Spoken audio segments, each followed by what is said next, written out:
In this video, we're going to talk about molecular shape, and we're going to learn how to determine the shape of a molecule. So previously, we've talked about how to draw Lewis structures. Lewis structures show us how the atoms are bonded together around a central atom, but it doesn't show us the spatial orientation, and it doesn't give us the shape of a molecule. The issue is that chemical and physical properties are actually related to molecular shape. So a Lewis structure by itself isn't really going to help us. We need to be able to look at and figure out what a molecule's shape would be in three-dimensional space in order to be able to think about some of the chemical and physical properties and some of the forces between molecules. So molecular models are a way to help us show the orientation and bond angles that we would have when a molecule is in its three-dimensional shape. And it also helps us to understand some of the physiochemical properties of a molecule. So to take a couple of examples here, if we look at something like carbon dioxide, and we draw its Lewis structure, we have an oxygen coming out from either side on the carbon. So the only way that it really makes sense for this molecule to be oriented in 3 dimensions is in a straight line. So the oxygens are 180 degrees from each other. So this molecule's Lewis structure does kind of show its molecular shape. But if we look at something like methane, which is CH4, if we look at its Lewis structure, and we look at the angle between these hydrogens where this carbon is, it would appear that this is a 90-degree angle. But in reality, we actually have a bond angle of 109.5 degrees between those hydrogens, because this molecule actually comes out looking more like the legs of a music stand, with the top of it sticking up where you would sit your music sheets. So the shape of it in 3 dimensions is not what its Lewis structure makes it look like.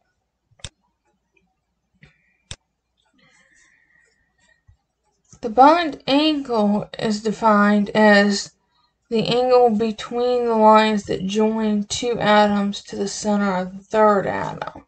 So for example, if we're looking at methane, our central atom is the carbon. Or actually, let's do it down here on the 3-dimensional model.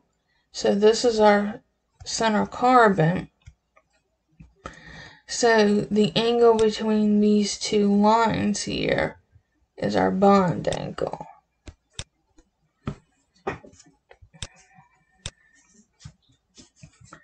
We can also talk about bond lengths. And bond lengths are so small that we measure them in picometers. So picometer is 1 times 10 to the negative 12 meters. For example, a single bond in hydrogen peroxide, which is H2O2, has a bond length of 148 picometers. If we look at a double bond in O2, we have a bond length of 121 picometers. So if we had 1 single bond and 1 double bond in ozone, one of these bonds should be 120. This one should be 121 picometers, and this one should be 148 picometers. But what we actually find is not this, but that each of the bonds is about 128 picometers, which is what gives us the idea that these are not a single and a double bond, but rather something halfway in between that. So bond length depends on the identity of the atoms and the number of bonds that we have between atoms. So single bonds are not always going to be the 148 picometers that we saw, and double bonds are not always going to be 121 picometers that we saw. There's some slight variations there. But in general, single bonds are longer than double bonds, which are longer than triple bonds. But an angle depends on the number of electron clouds around the central atom. And clouds refers to both the atoms, which have their own electrons, and then we also have the bonding electrons. And then also the lone pairs that are around the central atom. Bond order is based on the number of bonds between the two atoms. So single bonds have a bond order of 1, double bonds have a bond order of 2, and triple bonds have a bond order of 3. So to get to how we determine the shape of a molecule, we use something called VSEPR theory. And VSEPR stands for valence shell electron pair repulsion.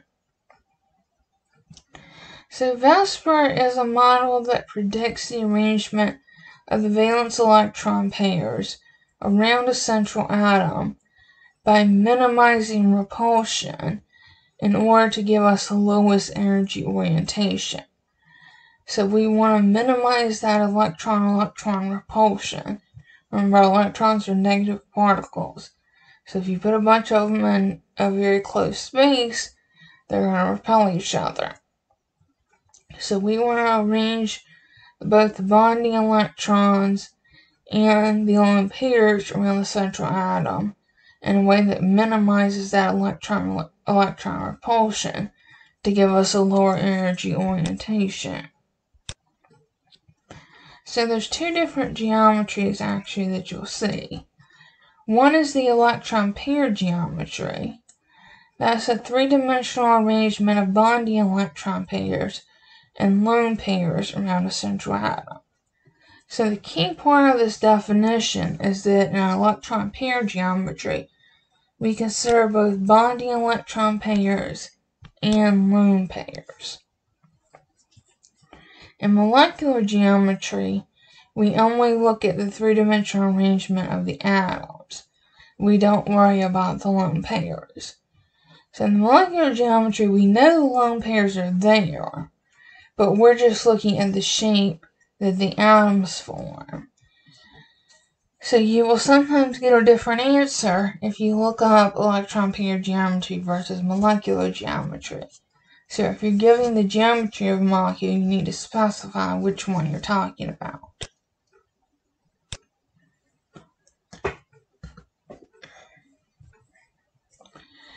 So to determine the electron pair geometry, what we do is we draw the Lewis structure, and then from the Lewis structure we determine the steric number. So the steric number is the number of atoms that are bonded to the central atom plus the number of lone pairs on the central atom. So we add those two together. We count up how many atoms are bonded, and we count up how many lone pairs. The total of that gives us the steric number. And then we determine the optimal spatial arrangement to minimize repulsion between the bonding electrons and the non-bonding electrons. So let's take a look at some examples here.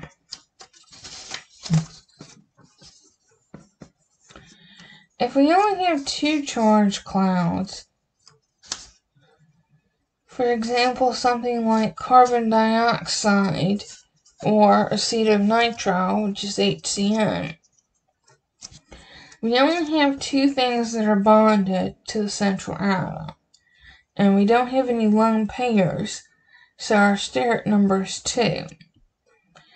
Well, the only way that we would orient this and have the things that are bonded to the central atom as far apart as possible is to put them 180 degrees from each other. So in both cases, anytime you have a steric number of 2, the molecule is going to be linear, because the way that gets these as far apart as possible is to have them stick straight out from the central atom on opposite sides of the central atom. So in this case, both the molecular geometry and the electron pair geometry is going to be linear.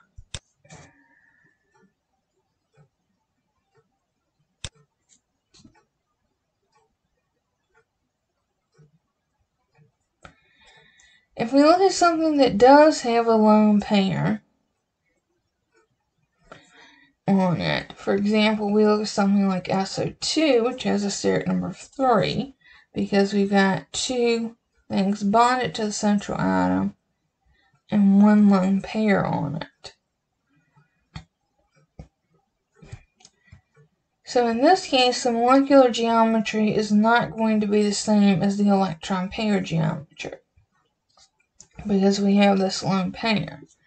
So if we look up the electron pair geometry, the electron pair geometry would be trigonoplanar.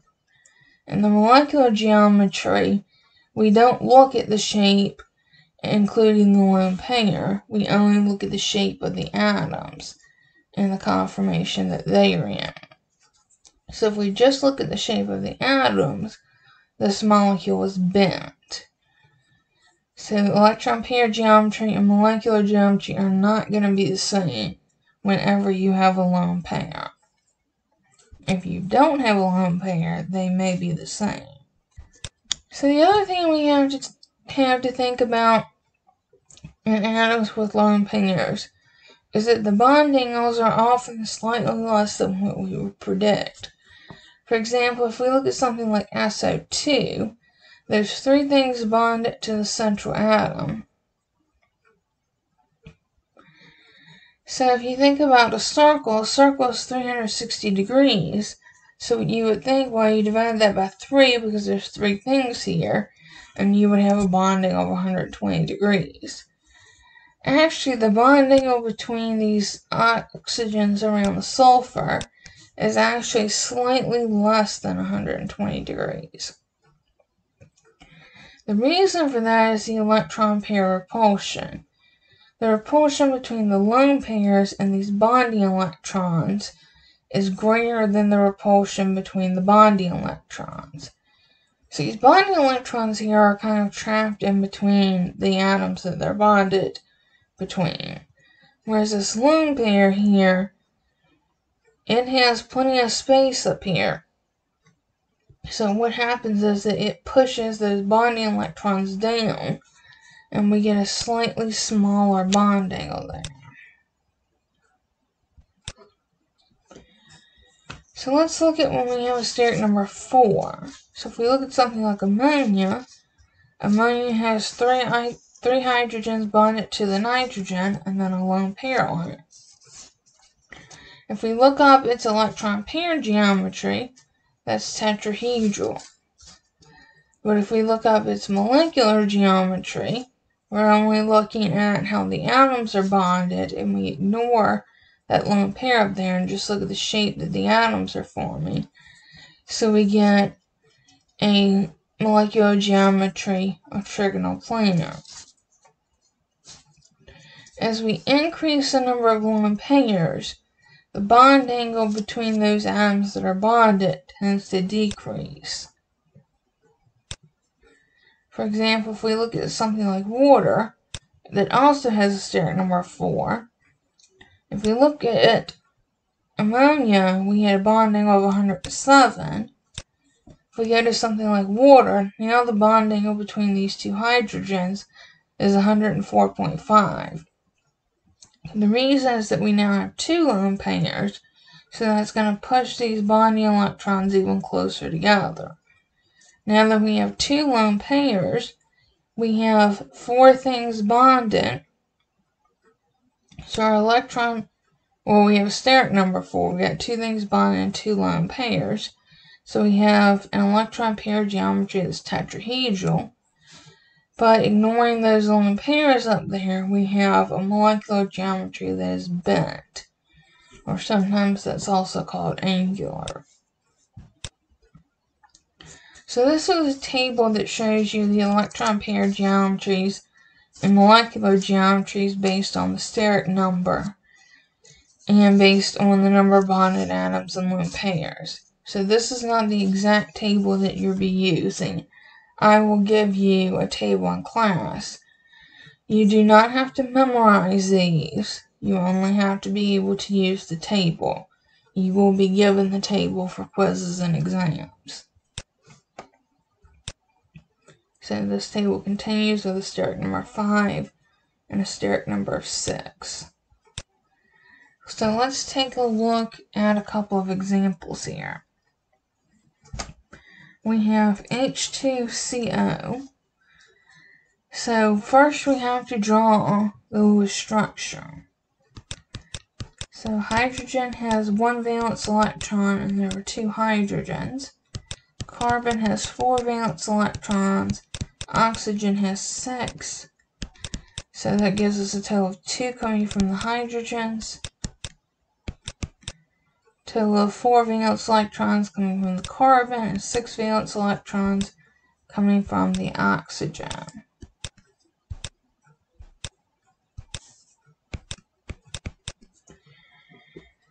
So if we draw out the structure, we have our carbon and our oxygen, and we put our 2 hydrogens around it. We give everybody their lone pairs. But if we count that up, 2, 4, 6, 8, 10, 12, 14, which is more than what we're supposed to have. So we're going to go back and form a double bond. So now we have, and I'm not making a double bond there, I'm just fixing the line. So 2, 4, 6, 8, 10, 12. So now we count how many things are bonded to the central atom. And we count how many things are bonded, not how many bonds there are. So if we look at this, we have a hydrogen, another hydrogen, and an oxygen. So that's 3 things bonded, and there's no lone pairs on carbon. So if you look up the geometry on a table, you will find the molecular geometry is trigonoplanar, and I'm going to abbreviate molecular geometry to save some space here. And if you were to look up the electron pair geometry, if you had been asked for that, you would also find, since there's no lone pairs, the electron pair geometry is also trigonoplanar. So then if we look at CH4, okay, carbon has 4 valence electrons. Hydrogen has 1, but there are 4 hydrogens. So that gives me a total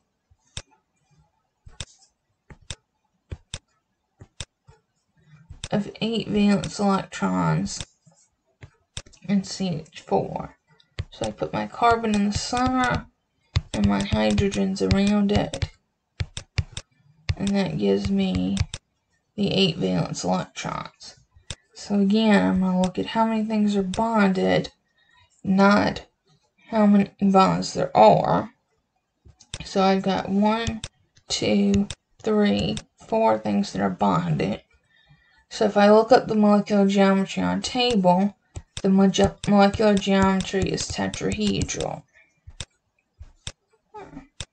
Okay.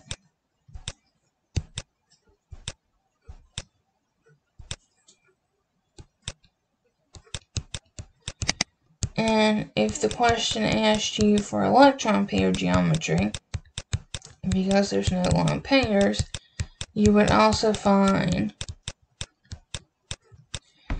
that the electron pair geometry is tetrahedral. So we're going to stop here, and we will get some more practice with this in class. So I will see you in class.